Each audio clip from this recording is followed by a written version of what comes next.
저는 그러니까 보통 우리 작가들이 다 각자 자기의 스타일이 있는데 저 같은 경우는 어떤 문장, 뭐 어떤 그 장면, 어떤 물건 이런 게 하나가 딱 꽂히면 일단 거기서 이제 소재가 생기면 어떤 막 결말을 생각을 해놓는다거나 틀을 이렇게 막 개요를 작성하거나 그런 거 없어요. 그냥 어떤 영감이 왔다 그러면 그대로 이제 컴퓨터 앞에 앉아요. 그리고 컴퓨터 앞에 앉아서 그냥 일단 생각나는 대로 마구마구 이제 두드리는 거죠.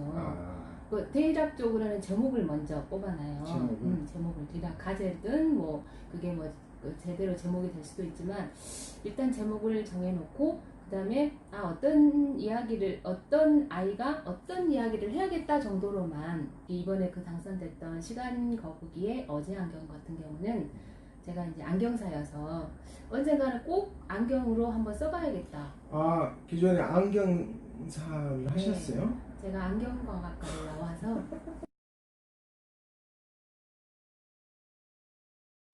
이 당선작이 시간 거북이의 어제 안경이에요. 그래서 그냥 안경으로 써야겠다라고만 늘 생각하고 있다가 어느 날은 이제 드디어 쓸 때가 됐다. 그래서 안경으로 써야겠는데 그럼 안경으로 나와 있는 이야기들을 생각해 보면 주로 미래를 보거나 뭐 어떤 뭐 비밀을 보거나 이런 것들은 늘상적으로 다 보잖아요. 그러면 난 남들이 쓰는 이야기를 써서는 안 되죠. 그러면 난 역으로 어제를 보는 안경을 해볼까? 그러나 어제를 봐서 뭐해? 그럼 뭔가 이유가 있어야 되잖아. 어제를 봐서 좋은 점. 그래서 또 가만히 생각을 해보면 나도 그렇고 요즘에 너무 빨리빨리 그리고 대충대충 막 이런 거잖아요. 특히 내가 굉장히 빠르면서 그런 사람들은 아무래도 놓치는 것도 많고 못 보고 지나는 것도 많고 그래서 못 보고 지나간 어제를 볼 수 있는 안경 시간을 되돌릴 수 있는 그러자면 시간을 되돌릴 수 있는 뭔가 판타지적인 매개체가 있어야겠다. 뭐가 좋을까? 근데 안경 중에서 가장 비싼 게 귀각태 안경이에요. 거북이 등껍질로 만든 그거를 이제 써야 될 거 아니에요? 그 귀각태로 만든 뿔텐데 이거는 그러면 귀각태를 해야겠다. 그러면 누가 나와? 그럼 이제 거북이가 나와야죠. 그래서 이제 거북이를 생각한 거고 그리고 어제를 볼 때 아주 빨리빨리 가는 아이가 어제를 되돌려 보면은 천천히 가고 뭔가 집중해서 보고 그렇다면 거북이하고도 너무 어울리죠. 그래서 그렇죠. 이제 시간 거북이라는 얘기가 나온 거죠. 근데 안경의 태가 비싼 장수를 상징하는 기갑태 안경이라는 게 유연하게 이렇게 맞은 것 같네요. 네, 그렇죠. 그러니까 내가 안경을 해야겠다. 그러면 당연히 귀각태를 해야겠다는 생각은 이제 했죠. 그러다 보면 어제를 본 천천히 느린 근데 이제 이게 거북이랑 딱 맞는 거죠. 그러니까 이게 처음 단편 쓸 때도 정말 후루룩 썼거든요. 근데 이게 늘려가면서도 되게 재밌었고 딱 마지막 딱 찍었을 때 왠지 얘가 뭐가 예감이 왔었어요. 솔직히 말해서 정말 당선이 될 것 같았어요. 그러니까 지금까지 내가 주위 사람들한테 평도 되게 좋았지만 이렇게 읽어보라고 했을 때 내가 썼을 때 나 지금까지 작품 중에 이 작품이 제일 마음에 들어라고 내가 스스로 말을 했고 정말로 될 것 같다라는 생각을 진짜. 그니까 난 이 말하면 사실 작가들한테 되게 욕을 얻어먹는 부분이기도 해요. 그러니까 제가 처음에 글을 쓸 때도 그러니까 저한테 글을 가르쳐 주신 분이 이성자 선생님이시거든요. 이성자 문해창작연구소를 광천동에 있는 거기를 이제 그림을 그리러 갔다가 그림을 잘 그리려면 사파를 잘 그리려면 동화를 알아야 잘 쓰지 않겠느냐. 동화를 써보라 해서 제가 동화를 쓴 거거든요. 그래서 이제 저는 뭐 문창과를 나온 게 아니라 안경과학과를 나왔으니까 이제 처음으로 거기 가서 했는데 개요를 작성을 하고 그러니까 한마디로 건축을 하다 보면 설계도가 있어야 하는 건데 그림을 그리려면 그림이 있어요. 그게 안 되는 거예요. 그냥 생각이 나면 막 다다다다다다다 단편 같은 경우는 그러다 보면 딱 끝이 나죠. 그걸 하나가 되는 거죠.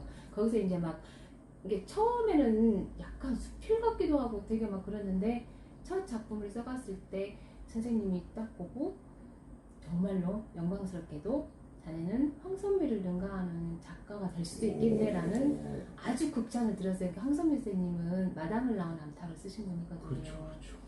그래서 설마 나한테? 그런데 그게 황금배 문학상에 당선이 되고 그리고 그 이듬해 또 신춘문학 저기 문회에서 당선이 되고 해서 작가가 됐는데 계속 교수님한테 지적을 받았던 게 개요를 써라. 설계도가 있어야지 건물을 짓지. 나는 그게 안 되는 거예요. 그러니까 설계도를 이게 어떻게 개요를 기승전결을 잡아놓고 결말을 잡아놓고 주인공을 이렇게 다 이걸 촘촘하게 해놓으면 너무 빤한 결말에 가는, 그러니까 이성적인 생각을 하게 되니까 아주 이성적인 다른 상태에서 어떻게 가야겠다. 그리고 이건 악의는 딱딱 맞겠으나 재미는 없겠다. 그런 생각이 들죠. 근데 이게 개요가 없이 가다 보면 정말 내가 생각하지 못했던 어떤 포인트에서 이게 일이 튀는 거예요. 그럼 여기서 다시 일이 튀는 거예요. 빨간 것도 춘맹씨거든요.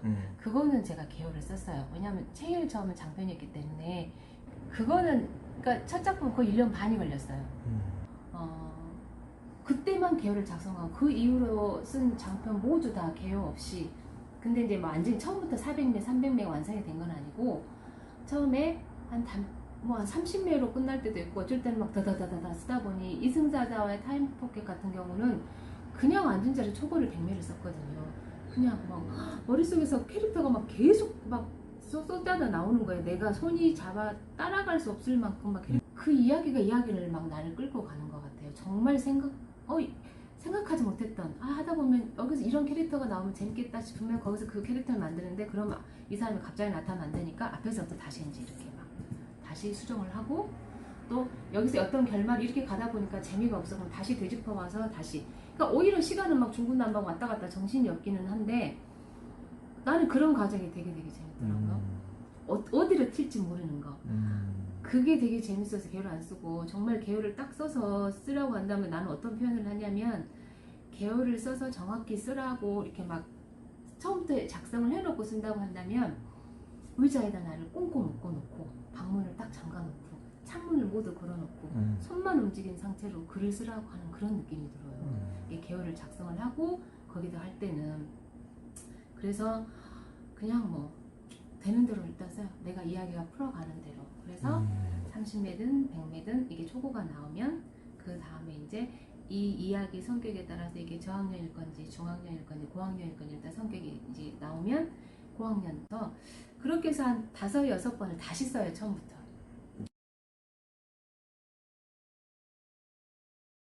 그러니까 막 그전에는 막 두서없이 막 이렇게 막 이렇게가 막 했는데 지금은 내가 어떤 걸 써야겠다 하면 대략적인 스토리가 그냥 일단 머리에 쫙 써져요.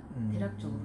근데 이제 그거는 정해놓은 게 아니기 때문에 얼마든지 중간에 바뀌지만 내가 이걸 뭘 써야겠다라고 이렇게 하면 절대 안 돼요. 그러니까 제가 어제 그 강연 갔을 때도 어떤 분하고 이야기를 하는데 내가 킥복싱을 지금 하잖아요. 킥복싱 이야기가 나왔는데 따님이 킥복싱을 했다고 해요. 그러면서 따님의 이야기를 하는데 거기서 이거 제가 쓸게요 라고 그렇게 해서 나오는 경우도 있고 아주 그냥 자연스럽게 이야기를 하다가 그 다음에 거울아바타 소환작전 같은 경우에 제 작품에 진짜로 집에 가다가 이만한 큰 전신 거울을 딱 그 재활용함에 버려져 있었어요. 그거를 가져다 놓고 그날 밤에 그것도 거의 한 50매에서 한 50매 정도를 바로 그날 밤에 썼던가.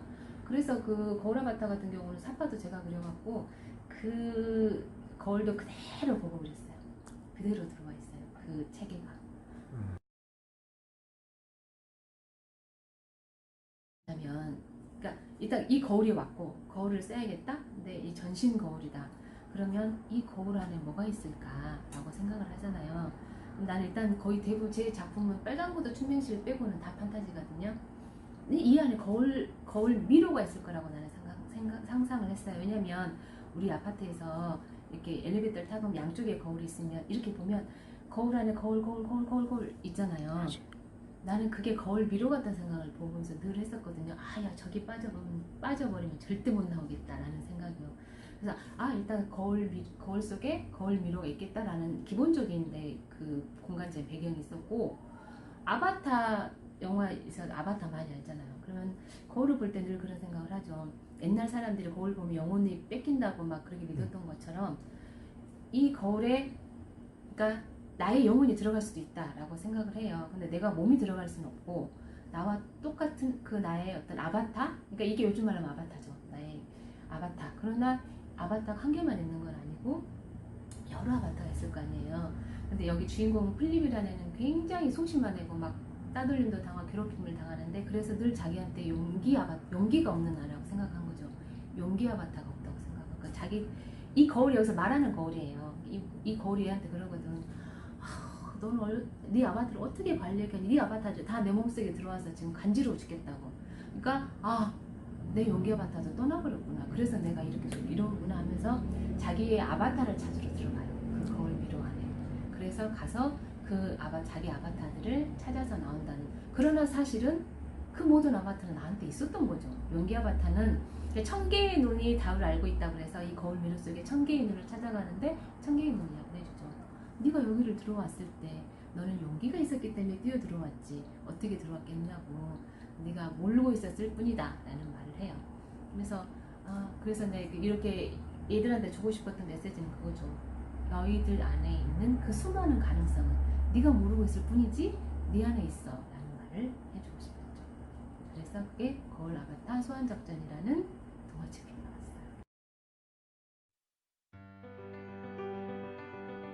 11월 14일 날 하필 그때 그 대입 시험 보는 날이더라고요. 그래서 저희 딸은 참석을 못하는데 MBC 창작 동화 대상에서 장편 부문 대상을 제가 수상을 하게 됐어요. 상금이 동화로는 국내 최대 금액인 2천만 원이에요. 그래서 사실 그게 시간 거북이의 어제 안경으로 수상을 하게 되었는데요. 사실은 작년에도 제가 최종 2등으로 올라갔다가 능계라는 작품으로 2등으로 올라갔다가 떨어졌었거든요. 다시 정말 너무 아깝게 떨어져서 다시 열심히 글을 써서 이번에 당선을 하게 됐죠. 앞으로 하고 싶은 일은 저는 사실 제가 지금까지 하고 싶었거나 꿈꿨던 일은 사실 대부분 이뤘어요. 그러니까 화가도 되고 싶었었고 만화가도 되고 싶었고 선생님도 되고 싶었고 작가는 생각이 없었는데 작가까지 됐고 그림책 작가도 됐고 동시인도 됐고 그리고 심지어는 지금 노래를 준비하고 있어서 정말로 가수가 될 수도 있고 그래서 대부분은 정말 제가 하고 싶었던 일은 다 이뤘거든요. 근데 정말 저는 20대 때부터 단 하루는 거짓말이지만 20대 때부터 지금까지 굉장히 항상 목표가 있었고 항상 꿈이 있었고 항상 계획을 짜놓고 노력을 했었던 것 같아요. 그래서 그게 정말로 그래도 이 나이에 내가 해볼 수 있는 걸 다 해볼 수 있었던 것이었다 생각을 하고 그래도 또 앞으로 해보고 싶은 게 있다면 진짜로 제대로 된 소설 그리고 정말 어린 왕자처럼 평생 남는 명작을 동화 써보고 싶고 그리고 이거는 사실 점점 조금 자신이 없어지긴 하는데 드라마 작가가 되고 싶거든요. 그러니까 우리 엄마가 내가 아무리 동화에 뭐 이렇게 해서 이렇게 해도 이렇게 하세요. 동화라서 아무래도. 근데 언젠가 내가 그냥 지나가는 날 엄마 내가 드라마 써볼까? 그랬더니 정말? 하면서 눈이 이렇게 반짝반짝해지더라고요. 그래서 내가 드라마 작가를 한번 해보고 싶다라는 꿈은 아직 남아있어요. 그 정도.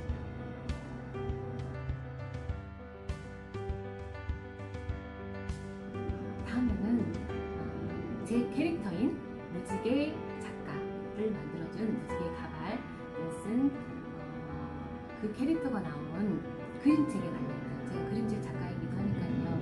그림책에 관련된 이야기를 하고 싶어요. 거기에도 너무너무 할 이야기가 많아요.